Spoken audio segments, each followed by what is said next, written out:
O saldo da legislatura é considerado positivo, especialmente na perspectiva de mercado, porque alguns temas avançaram aqui de interesse do mercado, especialmente a reforma da Previdência, a questão da regulamentação do Banco Central, a lei de saneamento e outros temas de interesse direto do mercado. Mas houve a pandemia nesse período que dificultou enormemente uma pauta mais robusta do ponto de vista de reformas.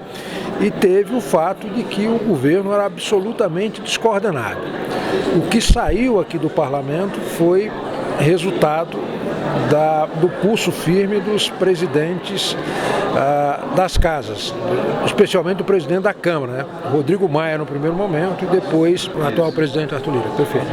Então o saldo é aquém do esperado, mas pode-se dizer que teve um aspecto muito positivo nessa legislatura, que foi a agilidade do Congresso em responder às demandas da sociedade, do mercado, dos trabalhadores, nesse momento de pandemia, que prontamente votou leis que puderam socorrer os estados e municípios que perderam receita, socorrer a população com auxílio emergencial robusto, que garantiu e fez com que a economia girasse, né?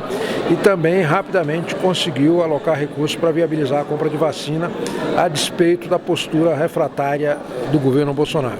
Então, do ponto de vista global, vamos dizer assim, o saldo é positivo, né, considerando esse aspecto da pandemia e um governo descoordenado e confrontador, né? Então esse é o saldo objetivo. A relação do executivo com o legislativo, ela melhorou especialmente a partir do momento em que o presidente da República reconheceu a institucionalidade e trouxe para sua base o Centrão para lhe dar sustentação. Mas, como disse, a ausência de coordenação e o estilo confrontador do presidente, com a base muito radicalizada, que preferia o conflito, a cooperação, ao diálogo, né, dificultou. Mas o fato de ter havido uma base de sustentação ao governo foi positivo, inclusive, para evitar que se chegasse fora de limites, né, essa divisão no país. Acho que o Centrão cumpriu um papel, na minha avaliação, de segurar o radicalismo dessas forças mais à direita do espectro político. Quer dizer, não fosse o Centrão abraçar o Bolsonaro, ele certamente teria tomado atitudes e posturas fora do espaço democrático. Historicamente, governos fracos significa parlamento forte. Quando o governo federal é fraco, o parlamento avança fortemente sobre o orçamento público. Basta recuperar aqui os últimos anos. A emenda impositiva, as emendas individuais passaram a ser impositivas no segundo mandato de Dilma. Ela era uma presidente fraca.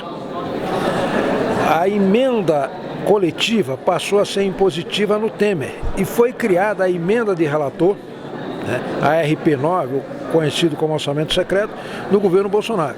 Então, o Congresso avançou vorazmente sobre o orçamento público, se apropriando de parcela significativa, seja para custear os fundos eleitoral e partidários, seja para destinar recursos para que os parlamentares destinassem às suas bases eleitorais, né? Além disso, na própria produção legislativa, o governo Bolsonaro, no seu primeiro ano de mandato, teve menos leis de iniciativa do Poder Executivo aprovada do que de iniciativa dos parlamentares.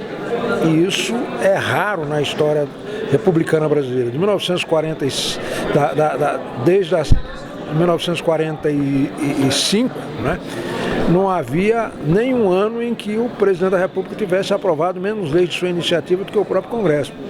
E olha que 40% das leis, em média, são de iniciativa obrigatoriamente do Executivo, porque são movimentações de orçamento, são PLNs, né? E mesmo assim o Bolsonaro teve menos.